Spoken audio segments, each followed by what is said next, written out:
il devient de plus en plus difficile de justifier certaines décisions arbitrales dans les matchs de football, notamment lorsqu'il s'agit de situations aussi évidentes que celle qui a eu lieu lors du match opposant Las Palmas à son adversaire. Lors de la 85 minutes, alors que le score était de 0 à 1 en faveur de l'équipe visiteuse, une pénalité évidente n'a pas été accordée à Las Palmas malgré l'intervention de l'arbitre pour consulter la VAR. En effet, l'action en question semblait être un pénalty clair, résultant d'un contact qui aurait dû entraîner une sanction pour faute. Mais ce qui a vraiment choqué les observateurs, c'est que l'arbitre, après avoir examiné les images de la VAR, a pris la décision inexplicable de signaler un hors-à-jeu inexistant.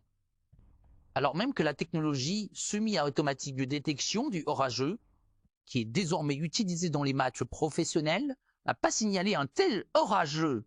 Cela suggère que l'arbitre a choisi délibérément de faire abstraction de la technologie, allant même à l'encontre des preuves fournies par celle-ci, dans le but manifeste d'éviter d'attribuer un penalty qui aurait pu changer le cours du match.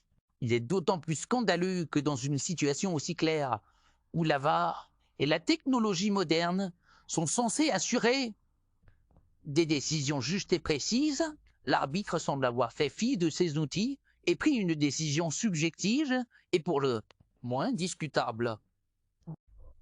Ce genre d'incident remet sérieusement en question la fiabilité du système VAR et l'intégrité des décisions arbitrales dans le football moderne. En effet, lorsque la technologie est disponible et que l'on choisit délibérément de ne pas l'utiliser de manière appropriée, cela ne peut que nourrir des soupçons quant à la transparence et à l'objectivité des décisions prises sur le terrain.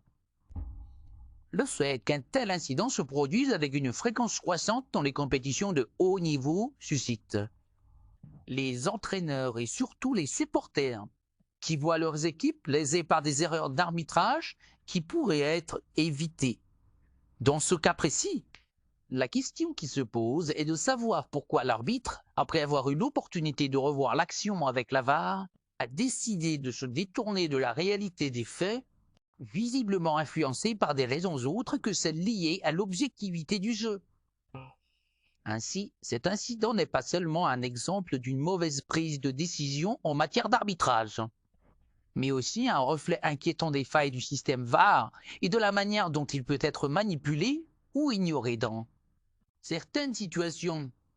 Il est grand temps que des mesures soient prises pour garantir que la technologie soit utilisée correctement et que des décisions justes et équitables soient prises à chaque match sans exception. Le FC Barcelone réalise une performance de haut niveau et s'impose avec autorité face à Las Palmas sur le score de 2-0. Une victoire précieuse qui permet aux Blaugrana de reprendre la tête du championnat espagnol, la Liga, et de réaffirmer leur ambition dans la course au titre. Dès les premières minutes de la rencontre, les hommes de Hansi Flick ont affiché une grande maîtrise technique et une domination sans partage, imposant leur rythme face à une équipe de Las Palmas bien en place défensivement. Mais qui a fini par céder face à la pression constante des Catalans? Après plusieurs tentatives infructueuses, c'est Dani Olmo qui a débloqué la situation en inscrivant un superbe but, récompensant ainsi les efforts fournis par son équipe depuis le coup d'envoi. Une frappe rapide. Il a trompé le gardien adverse, lançant parfaitement les Blaugrana sur la voie du succès. La Palma a tenté de réagir, mais le collectif bien organisé du Barça a su garder le contrôle du ballon et empêcher toute offensive dangereuse.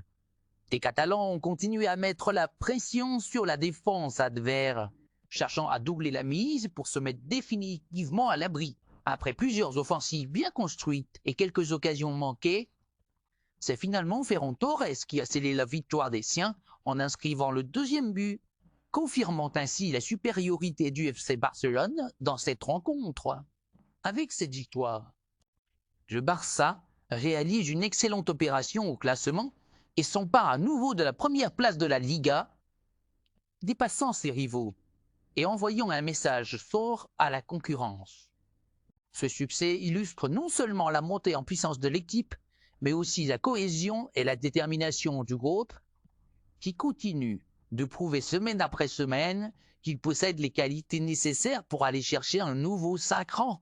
Et fin de saison, les supporters barcelonais peuvent exulter, car leur équipe favorite montre un visage conquérant et une régularité impressionnante dans ses performances. Sous la houlette de Hansi Flick, le club catalan affiche une solidité défensive remarquable, un milieu de terrain créatif et une attaque percutante, des ingrédients essentiels pour aller au bout de cette saison passionnante et soulever le trophée tant convoité. Ce succès contre la Palmaz confirme également l'excellente forme des joueurs clés de l'effectif.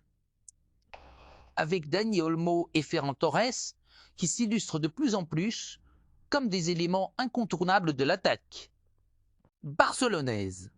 Leur influence dans le jeu et leur efficacité devant le but sont des atouts majeurs pour les Blaugrana, qui peuvent compter sur eux pour continuer à faire la différence dans les matchs décisifs.